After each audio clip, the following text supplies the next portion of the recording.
These feet have finished half of a 1,300-mile trek. Dustin Hucks made a stop in Bernalillo recently. He was running to raise money for cancer research, all for his Aunt Debbie.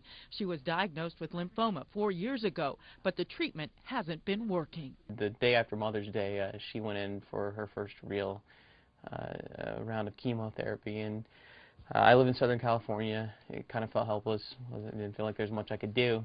Dustin's a screenwriter in L.A., so he decided to run home to Lubbock, Texas. But the second day of running, he had an IT band injury, and he kept walking.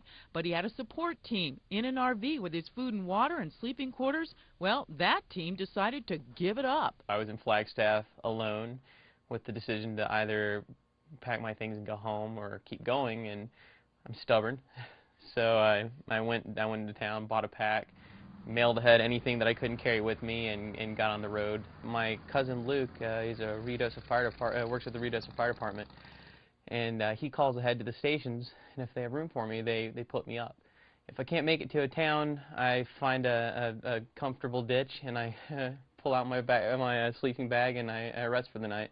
This is my GPS. It's called the Spot Satellite Personal Tracker. I turn this on whenever I get down the road, and sends a signal out every 10 minutes. So on my website, actually, you can follow along and find out exactly where I am. And if I get into trouble, there's a little 911 button. So it's it keeps me connected. Dustin can be tracked on his website, followtherun.org, and Facebook, YouTube, and Twitter.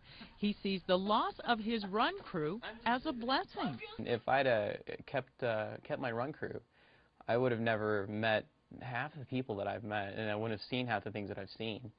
I kind of would have been in my little bubble in my RV, and that would have been it. If you'd like to help out Dustin, you can track him and donate on his website, followtherun.org.